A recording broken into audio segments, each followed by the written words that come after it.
Muy buenos días. El día de hoy vamos a platicar un poco sobre lo que habíamos visto del algoritmo, que tiene que ver con la primera sesión de emergencias. Y vamos a tratar de imaginarnos que al menos la persona trae algunos síntomas o alguna problemática que sea notoria y que se observen algunos síntomas o conductas evidentes. Entonces, los que traen por ahí el algoritmo, si me hacen favor de recordarme cuáles son los 4 pasos que hay que hacer en una sesión de emergencias. ¿Es reconocimiento del problema? No, la otra. El primero es contener, informar. Ok, muy bien. Entonces, no nos ha tocado el caso, pero podría ser que alguien acuda a la sesión y que esté en un franco ataque de pánico, o que lo acaben de asaltar, o que tenga llanto incontenible. Entonces, ustedes, un poco con la combinación de la lectura del mini y de alguna otra bibliografía que aquí les vamos a recomendar, la idea es que sean los primeros en tener conocimiento que no se están volviendo locos, porque eso angustia mucho a las personas. A veces pareciera que nuestro cuerpo va solo y que nunca habíamos sentido una opresión en el pecho tan grande, un episodio de gran llanto, y nos asusta ver que nuestro cuerpo está haciendo cosas nuevas. Entonces es nuestra responsabilidad que en el transcurso de estas 20 sesiones al menos estén entrenados en conocer cuáles son los síntomas muy intensos de ansiedad, de tristeza, de consumo de sustancias, ¿no? E incluso conocer algunos síntomas del espectro psicótico que algunas personas presentan ante situaciones muy estresantes. Entonces, lo primero que dice el modelo de la Universidad de Barcelona es que tenemos que aprender a contener a la persona que está frente a nosotros. Es muy importante algunas cuestiones éticas y ser sensibles a que no está indicado tocar a alguien durante una sesión, porque la relación no está prevista para ni siquiera darle una palmada, abrazar, besar. Nosotros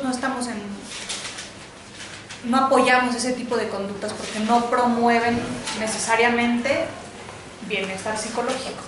Al contrario, si son personas que tienen antecedentes de abuso sexual o de violencia, el contacto físico puede exacerbar los síntomas. Entonces hay que ser muy cuidadosos de la relación que tenemos con los usuarios, y el contener solamente tiene que ver con conocer que si los síntomas son muy intensos, hay que intentar apoyar al usuario a que en la medida en que avancen los minutos de la sesión vayan siendo menores.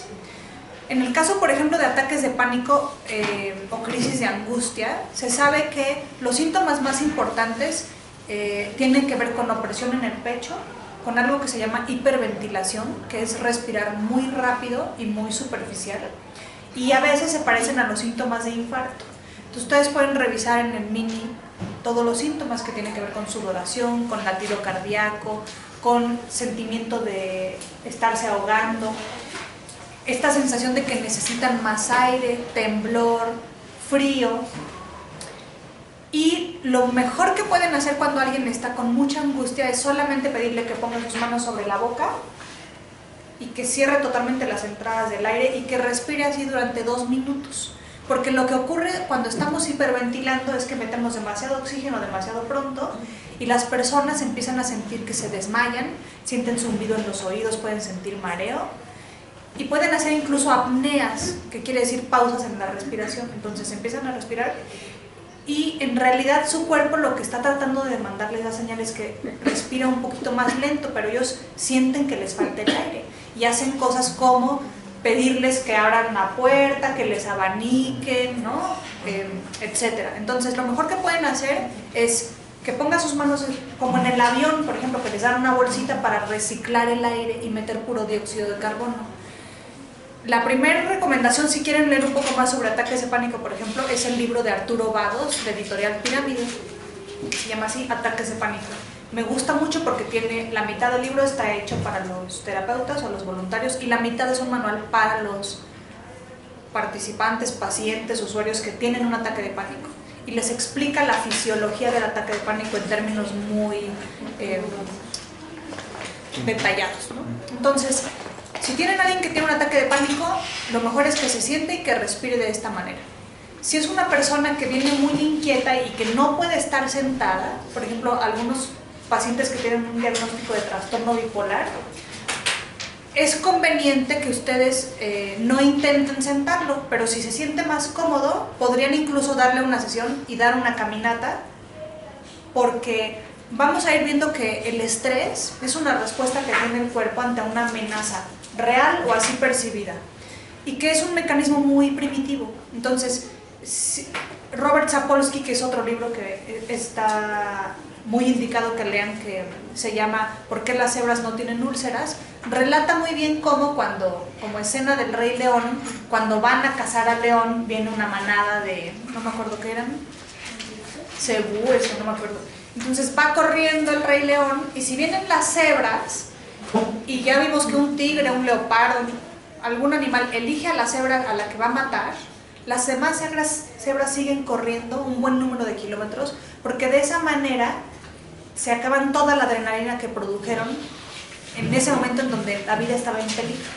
Nosotros, los seres humanos, cuando estamos muy estresados, generamos un buen número de sustancias químicas, principalmente adrenalina, que se pueden medir a través de la saliva.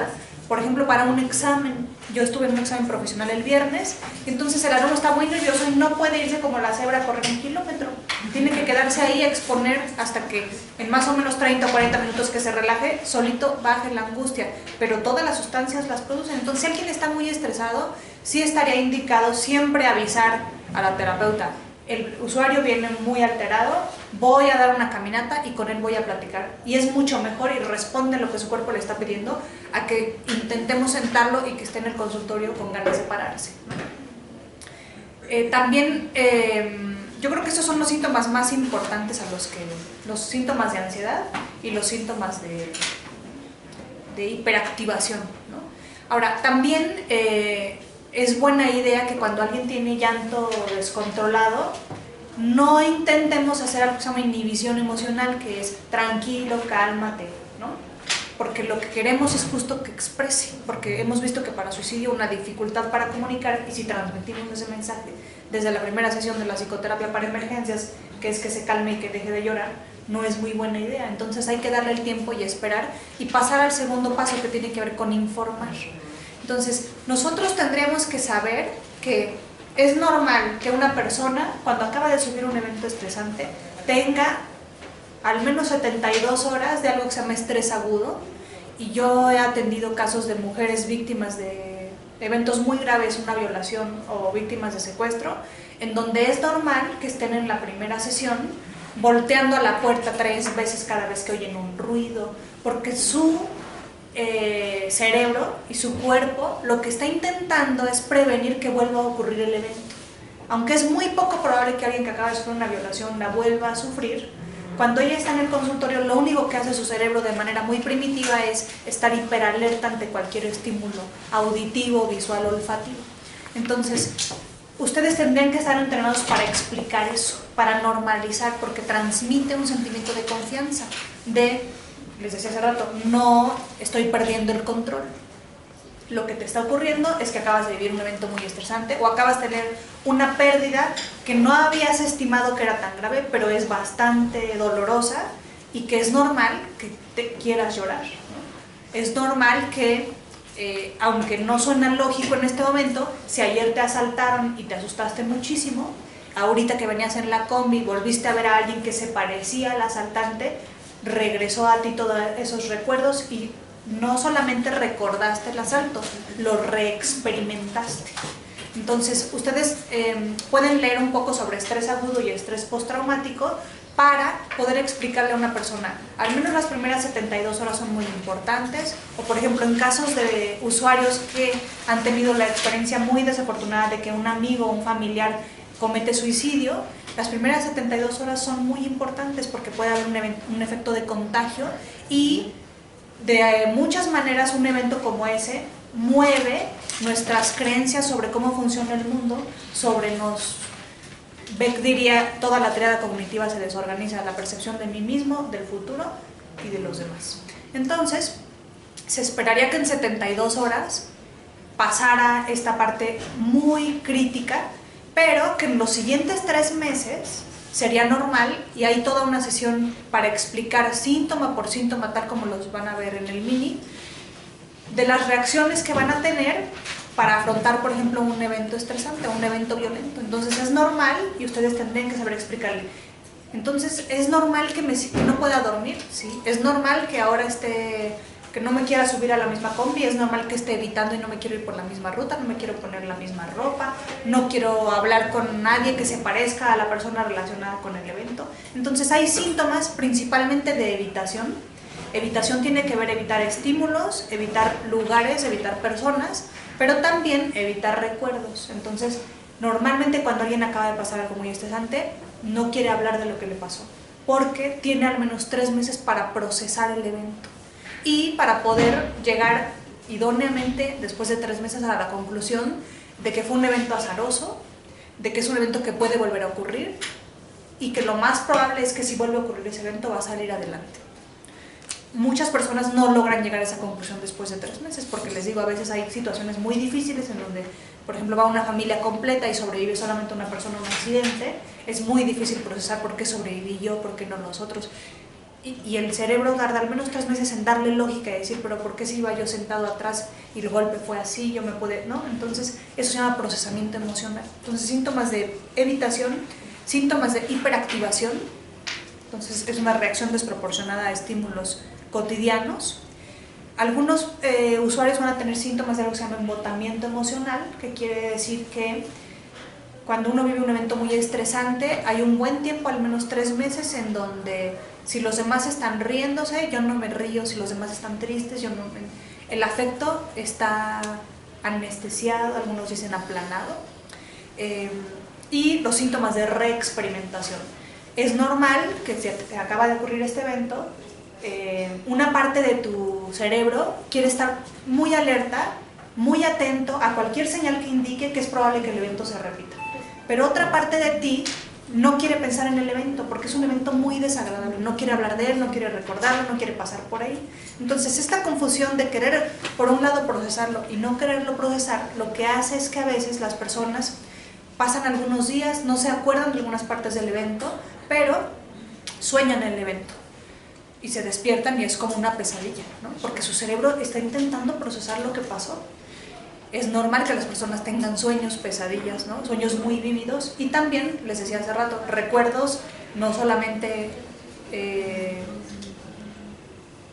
te alteren un poco, sino flashbacks, que son pensamientos intrusivos. Estás en la clase del entrenamiento para voluntarios y tu atención se va al evento, vuelves a escuchar lo que pasó, es como si te transportaras otra vez al evento.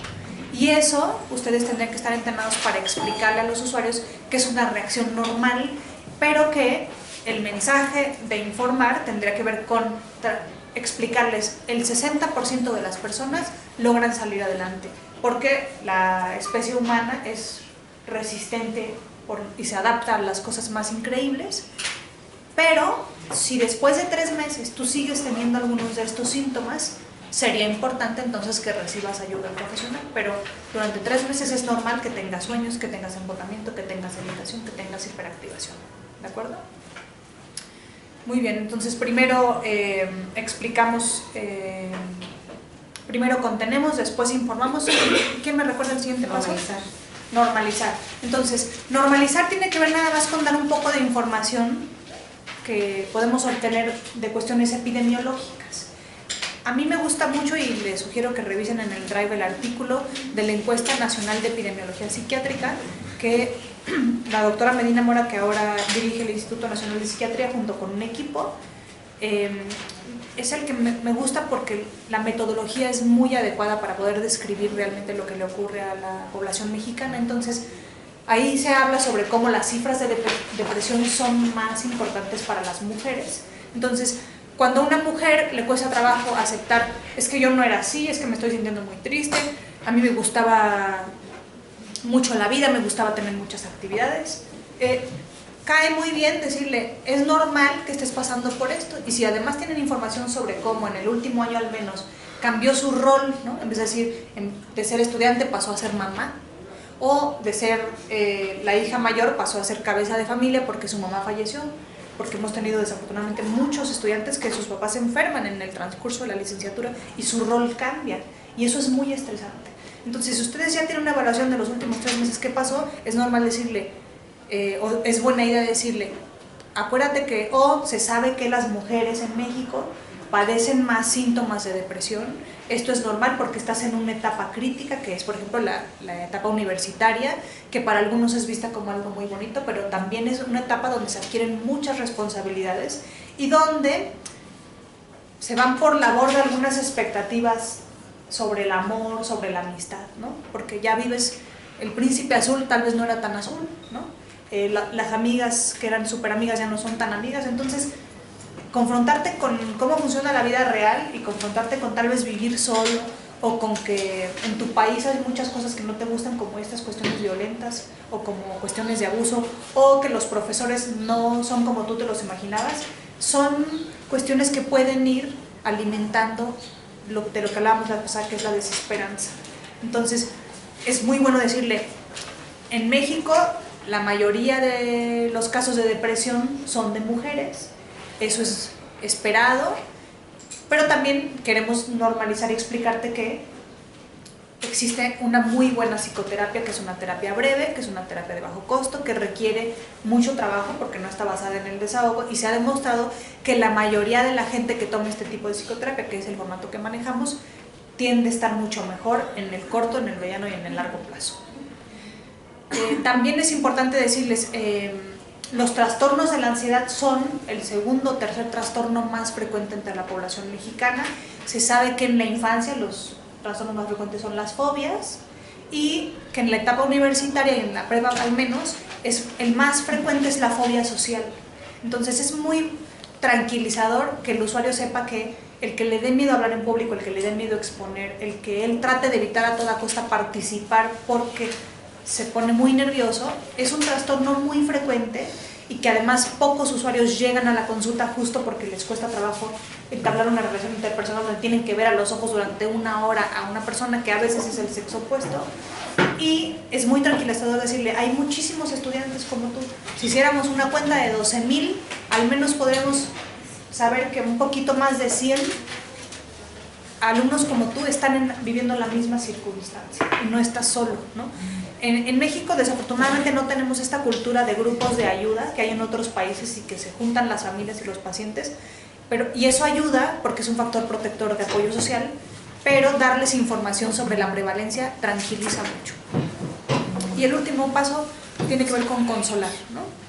Entonces, consolar solamente intentaríamos, y lo voy ligando un poco a lo que vamos a ver un poco más al rato, que tiene que ver con entrevista motivacional.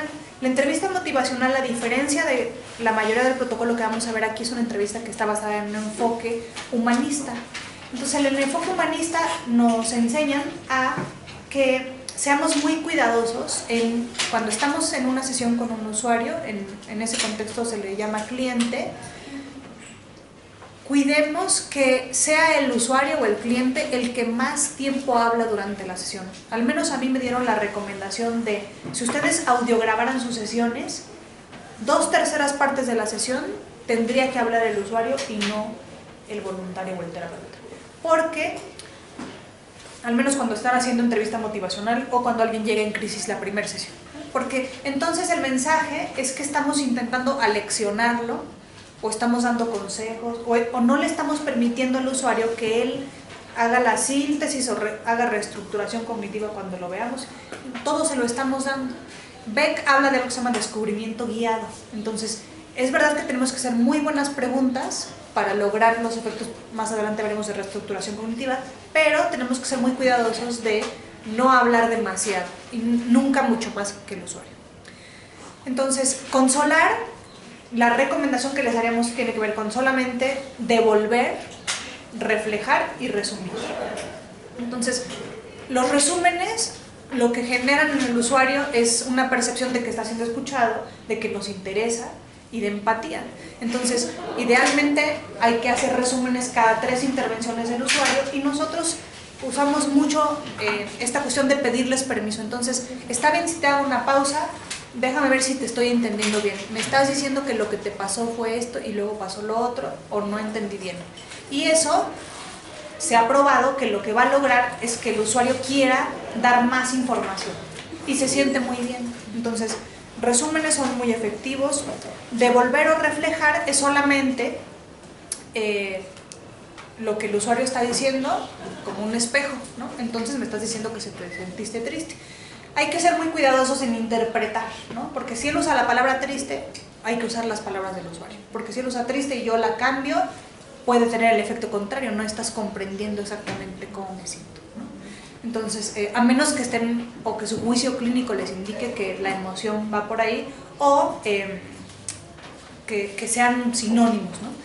Pero ser muy cuidadosos. Entonces, el paquete completo se arma entonces cuando alguien llega.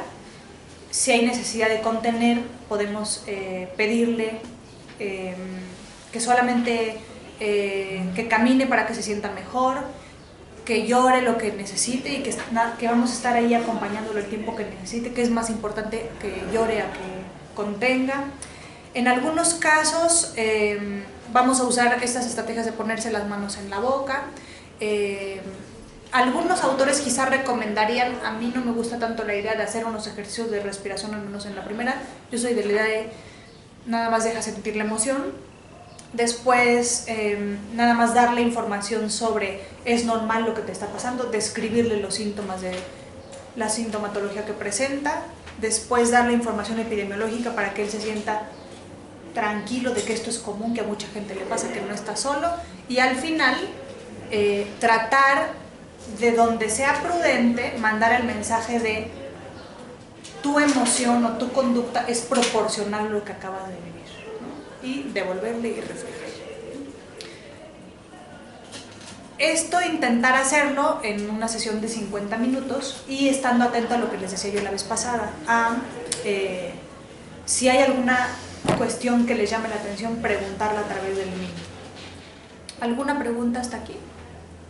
Yo tengo una duda. Sí. En la parte de normalizar, en cuanto a incidentes, por ejemplo, como un accidente y eso, también en el curso de primeros auxilios psicológicos lo manejaban como también devolver, bueno, que recomendarle al usuario volver a sus actividades normales poco a poco, no encerrarse, sino ir a la escuela, seguir yendo a la escuela, seguir divirtiéndose, por ejemplo, con sus amigos, salir a reuniones para que nuevamente vaya retomando su rol de vida.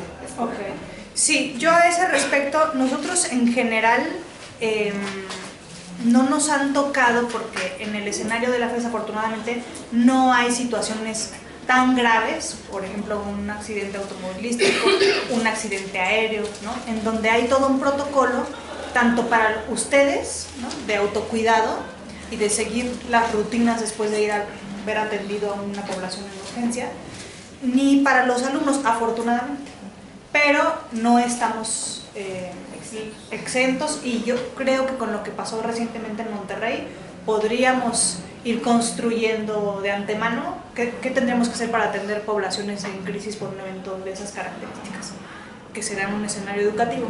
Entonces, en ese sentido, lo que habla, y un poco para repetir la pregunta por si no se escucha en la grabación, es qué tan pertinente es hacer una recomendación sobre lo que se debe de hacer en las siguientes horas después de un evento estresante para darle estructura a la persona, ¿no? Entonces, en los casos de desastres, hay un curso que les recomiendo muchísimo en el website de Coursera que se llama Resiliencia, y la ponente se llama Ann Masten.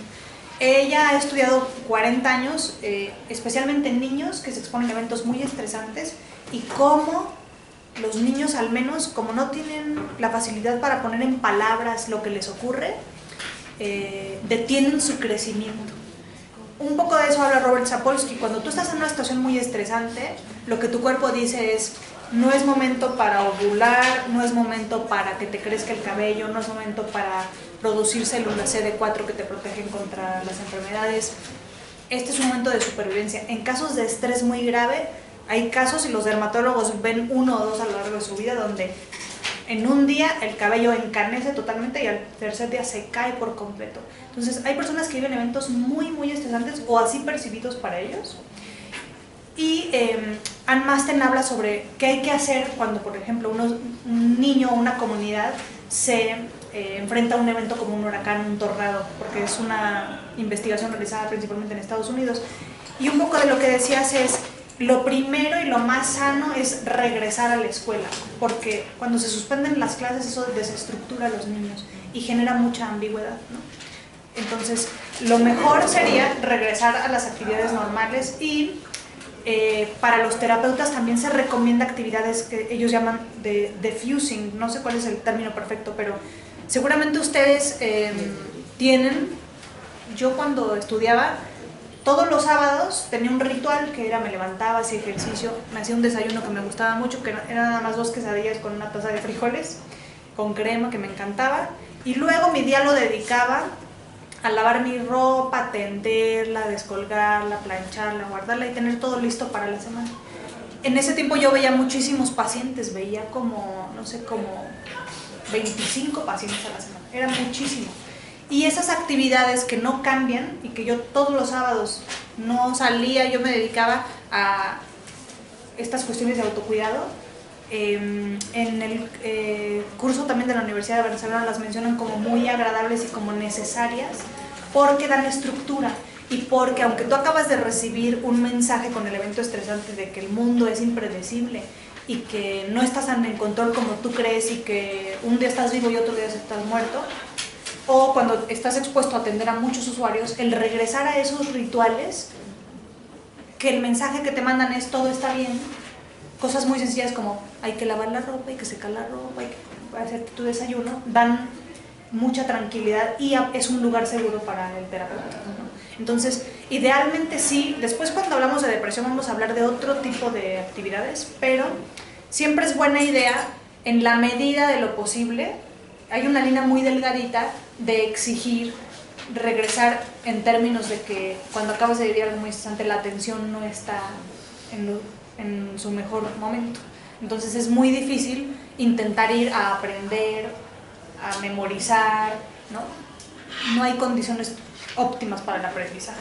Entonces siempre es buena idea promover apoyo social y el aislamiento siempre es de alto riesgo.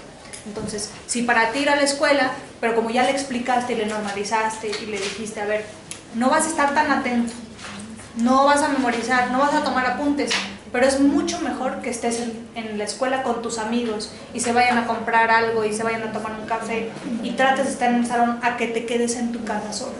Pero también hay que ser muy respetuoso de que el usuario puede no sentirse en condiciones y en los casos de los usuarios del CREAS, tuvimos un caso de un chico que ha tenido varios intentos suicidas y que el último intento ocurrió aquí en la FES y la recomendación hasta que él estuviera estable, porque aquí estaba la pareja con la que tuvo el último evento y fue muy serio, la mejor idea fue estar en casa mientras se estabilizaba y cuando él estuviera listo regresar al ambiente escolar. Entonces hay que ser cuidadosos, pero en general sí la regla es tener estos rituales, incorporarse poco a poco a las actividades, pero sabiendo que no van a rendir como no tendrían por qué, ¿no? Más bien evitar el aislamiento y promover el apoyo social.